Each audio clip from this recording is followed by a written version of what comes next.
allez bien. Je suis vraiment très ravi de vous rencontrer et de partager avec vous une bonne nouvelle passionnante. Donc, je suis fier de vous annoncer la sortie de mon livre Ishimoku Kinkuyu selon les originaux de Hosoda, tome 1, Introduction et réflexion. Donc, dans ce tome, j'ai travaillé à traduire et à interpréter les travaux originaux de Hosoda pour rendre sa méthode qui est assez puissante, plus accessible et compréhensible pour toute la communauté francophone. Donc, que vous soyez un trader expérimenté qui a déjà constitué les originaux de Hosoda ou bien qui a déjà étudié les livres de Hosoda ou bien l'Ishimoku, selon Ishimoku Sanjin, ou bien si vous êtes aussi un débutant qui est curieux d'en savoir plus sur l'utilisation de l'Ishimoku Kinkuyu selon les originaux de Hosoda et son application sur les marchés financiers, sachez que ce tome, il est vraiment pour vous. Parce qu'en résumé, ce tome est vraiment adapté aux débutants comme aux traders expérimentés. Le point fort de ce tome, c'est que j'ai fait une approche pédagogique et progressive pour expliquer toutes les théories d'Ishimoku Sanjin, et de donner des exemples et des illustrations, d'expliquer ce qui a été implicite ou bien difficile à comprendre dans les régionaux. Et j'ai rajouté aussi un chapitre pratique pour améliorer la prise de décision en trading de certains traders. Pourquoi? Parce qu'il faut savoir, les gars, que votre apprentissage, elle ne doit pas vous mener uniquement à la connaissance. Elle doit vous mener aussi à l'action. Ça sert à rien de connaître toutes les théories d'Ishimoku et après vous ne savez pas comment faire pour l'utiliser. L'idée, c'est de savoir comment intégrer les trois théories de Shimoku Sanjin et comment faire pour prendre une décision dans le trading en prenant toutes ces théories en considération. Et c'est ça ce que j'ai fait dans le chapitre 6. J'ai rajouté un chapitre 7 qui est pour moi l'épine dorsale de la réussite du trading, soit la psychologie d'un trader rentable. Ici, le tome 1, c'est vraiment pour le fondement et une introduction à et réflexion de l'Ishimoku. La série contient trois tomes, donc les tomes 2 et le tome 3 ne sont pas encore disponibles.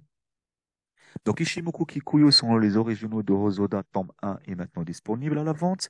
Une offre exclusive que je suis en train de faire, c'est que vous pouvez acheter le livre directement auprès de moi pour seulement 30 euros, la livraison comprise, au lieu de 35 euros en ligne sans livraison. Le livre, il est disponible en Europe, en Asie et en Amérique latine, mais pas de panique pour les amis qui sont en Afrique. J'aurai une bonne nouvelle à vous annoncer au mois de juin. Juste, je vous demande de patienter quelques semaines. Donc, comment bénéficier de cette offre? Il suffit juste de me contacter directement pour profiter de cette réduction.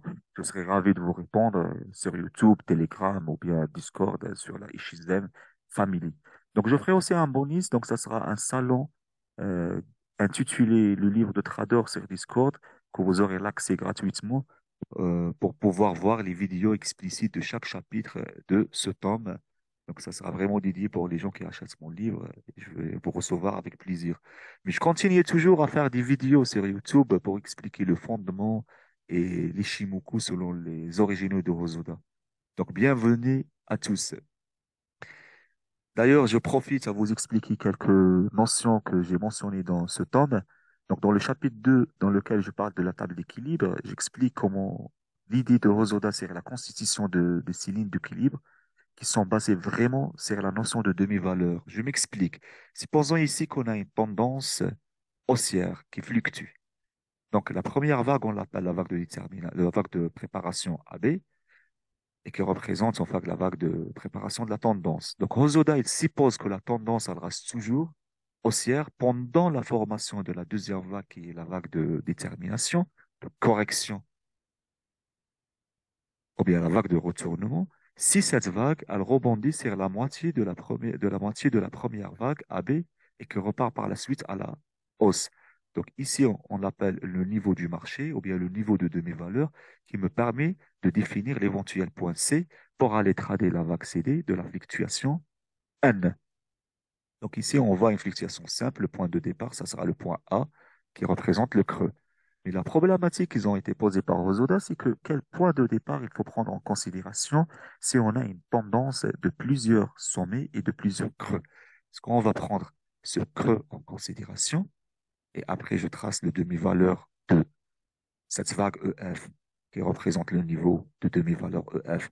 Et je vais voir par la suite la réaction du prix sur ce demi-valeur, s'ils vont rebondir ou pas pour définir l'éventuel point C.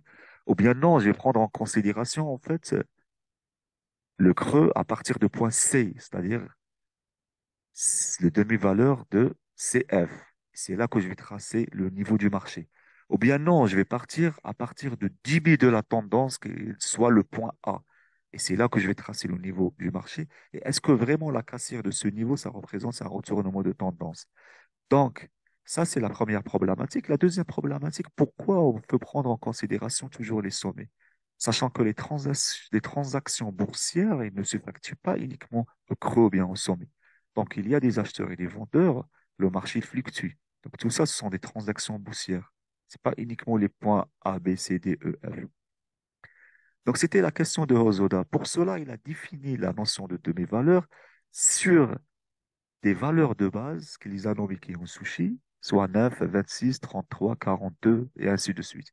Donc, je m'explique. En prenant en fait le prix actuel qui est là, je compte en fait une valeur de 9 périodes et sur là, je prends ce niveau et je définis en fait son moitié, donc le demi-valeur, et je trace mon niveau et je la nomme en fait une ligne 515. Ici, je vois que 9 périodes, ça coïncide avec ce creux qui n'est pas forcément toujours un creux. Donc, je vois que le niveau de la 515, ça représente le niveau de demi-valeur de EF. Donc, ici, je trace une ligne 515 et je vais regarder comment le prix il va réagir sur cette ligne. S'il ne le casse pas et il rebondit, ça peut être un niveau de marché dans lequel je vais définir l'éventuel point C et je vais aller trader ma vague CD. S'il est cassé, je vais voir en fait un nouveau niveau de marché défini sur un nombre de 26 que je le nomme la Kijun, une ligne de Kijun et je vais voir après. Donc, regardez ici, ça représente pas vraiment un creux. Ça peut être là, 26 périodes. Le demi-valeur, je trace la ligne Kijun-sen et je vais voir comment les prix ils vont réagir. Si ça va rebondir, c'est un niveau de marché dans lequel ça va permettre de définir l'éventuel point C, pardon, et donc aller trader la vague CD. Il faut savoir par contre qu'il est difficile de se baser uniquement sur la notion de demi-valeur pour définir le niveau des marchés. Cette notion qui elle est basée sur les lignes d'équilibre, elle ne fonctionne pas tout le temps. Combien de fois ça casse en fait la demi-valeur de 26 périodes, soit la qui jaune 5, et qui passe par la suite à la hausse ou bien la tient 15. Mais là, je vous explique en fait les bases ou bien l'idée qui a poussé Rosoda à inventer ces lignes. On les appelle SEN, 5 qui jaune 5, parce qu'ils se coïncident avec le niveau du prix actuel ces lignes. Ils ne sont pas ni décalés ni avancés. S'ils sont avancés ou bien décalés, là, on a une distance. Donc, ça devient des spans. 5 span ou bien span. Ça, c'est déjà 3 et on a 5 que j'explique pas ici. Mais pour plus de précision, je vous invite à lire le chapitre 2 de mon livre. Donc, il faut savoir maintenant que les Tenkan-sen et les Kyujin-sen qui font partie de la table d'équilibre, ce n'est pas des théories. On ne peut pas dire qu'il existe quatre théories. Il n'existe que trois en Ishimoku. Soit la théorie du temps, la théorie du niveau de prix et la théorie des vagues. La table d'équilibre, elle fait partie de la théorie du temps, on les dessine par rapport au nombre de bases qui font partie de la théorie du temps pour la cinquième et la Kijun. Et les autres trois lignes sont basées sur les spans qui font partie aussi de la théorie du temps. Donc, la table d'équilibre n'est qu'une partie infime de la théorie du temps. Vous ne pouvez pas l'utiliser uniquement pour traduire. Il faut utiliser toute la partie du temps qui est assez large et la combiner avec les deux autres théories. Voilà. Il y a aussi, donc voilà, ça c'est à l'origine, en fait, c'est Shimoku Sanjin, il ne traçait pas des lignes. Il y avait ce qu'on appelle un tableau, on l'appelle un tableau d'équilibre ou bien une table d'équilibre, dans lequel il montait toutes les valeurs et après il calculait le demi-valeur des sept chiffres de valeurs de base, soit 9, 17, 26, 33, 42, 65 et 76. Après, il a constaté que les valeurs à court terme de 9 périodes et de 26 qui sont très importants. Et aussi le 26, c'est le numéro le plus important dans les valeurs de base. Et donc, il les a nommés Tsakel jaune et c'est là qu'il a commencé à faire en fait des lignes. Tsakel qui sont simples. Le chiffre 76 qui représente un cycle jaune, soit la fin de l'éventuelle tendance, il est représenté dans l'espace que j'explique pas ici. Donc voilà ce que vous devez connaître, ou bien les raisons qu'ils ont poussé Shimoku Sanjin à définir la cinquième scène et l'éclusion de scène, donc en se basant sur la demi-valeur et le niveau du marché. Il y a aussi une chose que je devrais bien mettre en exergue par rapport à la Sanyaku. Je vois que beaucoup de gens, ils pensent en fait, ils disent qu'on a les trois règles de Sanyaku. On achète pour une Sanyaku qui a Kuten ou bien Gyakuten pour vendre. Ça veut dire pour une Sanyaku Kuten pour acheter, on a la conversion de Kinkuyu. On a en fait la Shiku qui sort, qui casse les prix et la bougie ou bien le prix qui casse les 5 span. Donc, ça y est, on achète. Non, ce n'est pas ça. Il n'est pas recommandé de trader toutes les Sanyaku lorsqu'elles se produisent pendant surtout la première vague AB de la fluctuation N. La Sanyaku ayant le taux de réussite le plus élevé, elle se produit sur une vague CD des fluctuations N. Donc, la vague CD, elle représente la confirmation de tendance. Je m'explique. Prenons ici un exemple. On a une succession de fluctuations N, Y, Y. Là, on a une Sani accomplie, on a les trois règles. Mais on ne peut pas la trader parce qu'on est sur la fluctuation Y. On est sur la vague CD de la fluctuation Y. Donc, la fluctuation Y, ce n'est pas une fluctuation de tendance, on ne le trade pas. Supposons qu'on a aussi une tendance haussière. C'est bon. Mais avant de confirmer la tendance haussière, on est encore en train de constituer la vague de préparation, la vague préparatoire de la tendance AB. Donc, on ne peut pas trader la Sanyaku sur la vague AB. La même chose pour ici. Là, on a les trois règles de la Sanyaku. Donc, on le confirme la Sanyaku, mais on ne la trade pas puisque la fluctuation Y, c'est CD de la fluctuation Y ou bien c'est AB de la vague préparatoire. Supposons ici, on a un retournement de tendance. Si ça, on a un retournement de tendance, donc on est toujours sur la fluctuation Y, on ne la trade pas, cette Sanyaku. Et si on le prend en fait comme un retournement de tendance, on est dans la vague de préparation AB. On n'a pas encore confirmé le retournement de tendance. Vous voyez? Donc, ce sont des Sanyaku qu'on ne le prend pas en considération. On prend la Sanyaku en considération uniquement celle qui se produit sur la vague CD de la fluctuation N. Regardez, là, on a une Sanyaku, puisqu'on a eu la conversion, la Chikou qui casse les prix et le prix qui casse les 5 span, mais on ne le prend pas en considération, puisqu'on est en train de constituer, pardon, la vague de préparation AB. Par contre, cette Sanyaku, on le prend en considération. C'est là où je rentre, puisque je suis sur la vague CD de la fluctuation N. Et on ne traite pas toutes les fluctuations N, par contre. Certaines fluctuations, elles, sont malades. J'ai bien expliqué ça dans le chapitre des théories des vagues.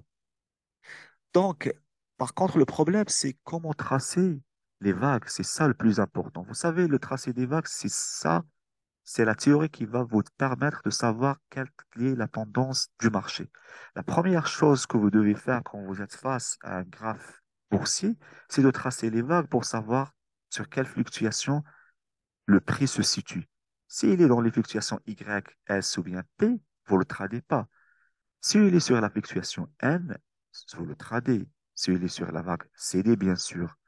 Donc, la première chose que vous devez faire, c'est de tracer les vagues. Mais si vous partez faux sur le point A, B et C de votre tracé des vagues, sachez que votre point D, il sera biaisé, puisque le départ, il est déjà faux. Même si vous utilisez correctement la théorie des prix pour définir les éventuels niveau de la théorie de niveau de prix, soit N, NTVE. Si le ABC n'est pas correct, le point D ne sera pas correct, et du coup, votre trade, ça peut avoir, vous pouvez en fait avoir tort. Donc, le tracé des vagues est très important. J'ai constaté aussi que beaucoup de traders, ils trouvent que ça, c'est très compliqué. Et les choses qui se compliquent, elles posent vraiment un problème. Donc, je vais vous expliquer ici comment tracer les vagues selon ce qui a été mentionné dans les originaux, d'une façon explicite. Donc, Hosoda disait qu'on peut tracer les vagues sur toutes les lignes de la table d'équilibre, que ce soit les lignes d'équilibre sur 20, sur le demi-prix de 26 ou bien la période, soit la Kijun-sen, la Tenkan-sen, ou bien aussi sur les spans. Prenons un exemple ici. Pour une ligne d'équilibre de Tenkan, il faut savoir l'idée, c'est que quand la Tenkan elle est cassée vers le bas, on appelle une inversion.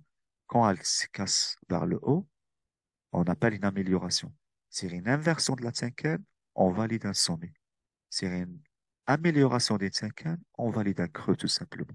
Là, on voit bien qu'on a une inversion, donc je vais valider mon sommet. Là, j'ai une amélioration, je vais valider mon creux et je vais attacher le creux avec le sommet pour tracer une vague. Voilà.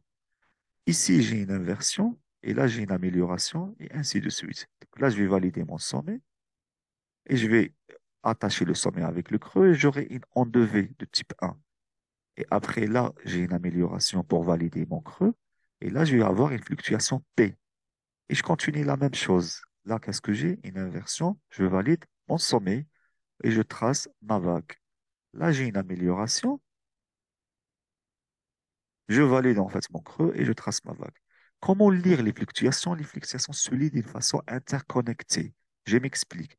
Là, j'ai quatre vagues, ça veut dire que j'ai deux fluctuations. Fluctuation P, et après j'élimine la première vague et je rajoute la troisième vague pour lire la fluctuation qui se succède, qui est N. P, N. Et après, je trace, je valide mon creux, je trace ma vague, et là, j'ai trois fluctuations. P, j'élimine ça, N, j'élimine ça et je rajoute ça, Y. Donc j'ai une fluctuation PNY. Regardez ici, on ne peut pas traduire cette fluctuation N parce que pas toutes les fluctuations N qu'on les trade, comme j'ai expliqué dans ce temps, il faut qu'elles soient en fait basées sur les données du passé pour savoir est-ce qu'on la trade ou pas. On peut tracer aussi les vagues par rapport au Kinkuyu. C'est le même principe, mais c'est juste ici par rapport à l'inversion et la conversion. L'inversion, ça veut dire quand la Tenkan casse la Kijun vers le bas. Et l'amélioration, c'est quand la Tenkan casse la Kijun vers le haut. Donc, une inversion, elle valide un sommet. Et une amélioration, elle valide un creux. Inversion, je valide mon sommet. Et une amélioration, je valide mon creux.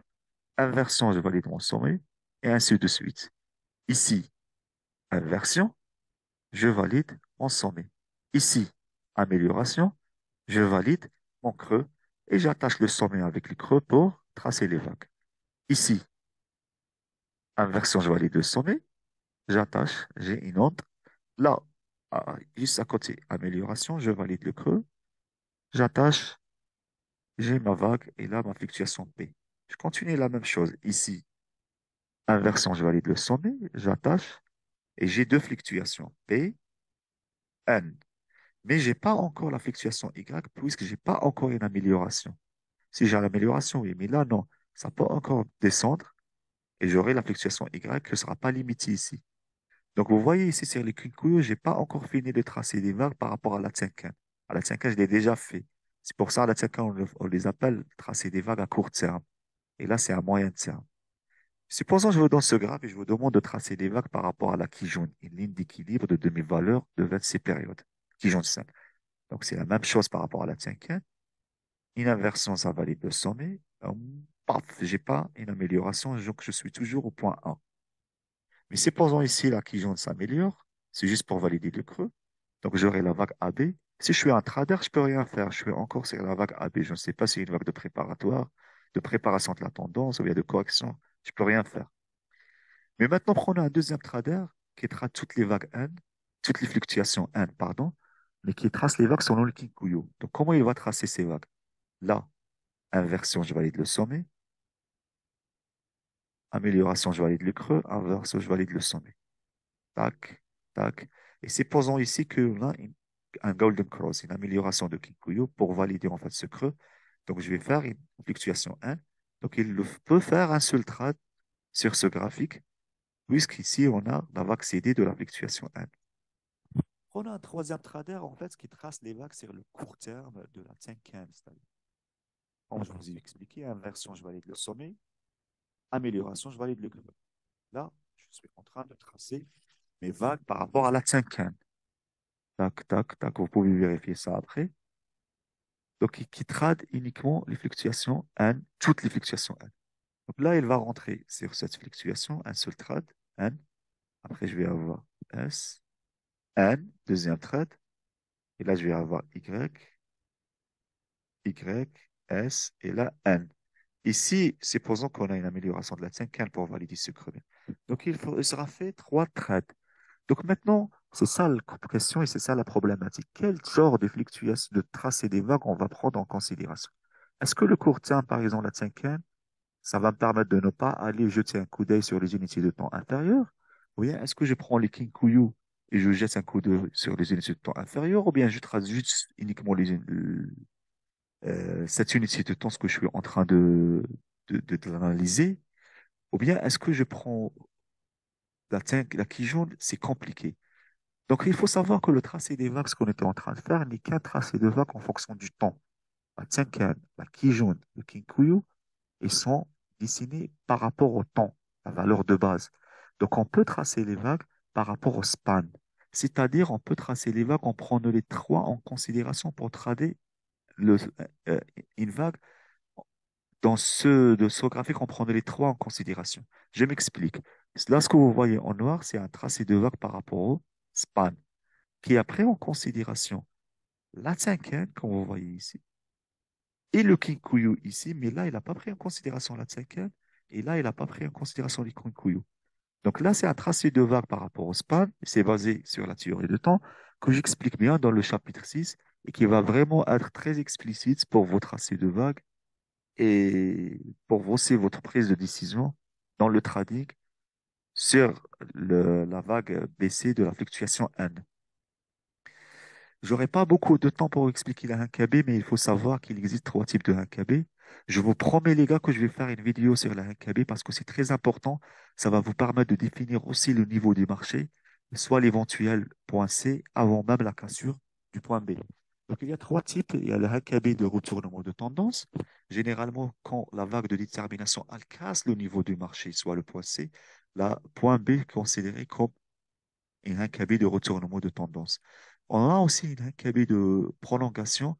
Parfois, vous faites en fait les lignes de Fibonacci time zone comme ligne de valeur de base en allant de 1, 9, 30, 17, 26, 33 jusqu'à 76. Mais vous êtes en train de regarder comment il va réagir le prix par rapport à ces qui ont sushi. Mais parfois, vous aurez aucune réaction. En fait, les prix, ils continuent à monter. Ça, tout simplement, c'est un KB de prolongation. Sachant que le Kion-Sushi ne se lise pas de cette façon. Je vous explique aussi ça, en fait, prochaine vidéo. Et parfois, en fait, ça se corrige pour partir par la suite à la hausse en faisant même un niveau jusqu'à E, 2E, 3E. Ça, tout simplement, c'est une KB d'accélération. Ne vous inquiétez pas, promis que je vais faire une vidéo sur les 1KB et je vous explique même comment définir les niveaux du marché et l'éventuel point C. Donc, l'Ishimoku Kikuyu sont les originaux de Hosoda, tome 1, introduction et réflexion, est disponible maintenant.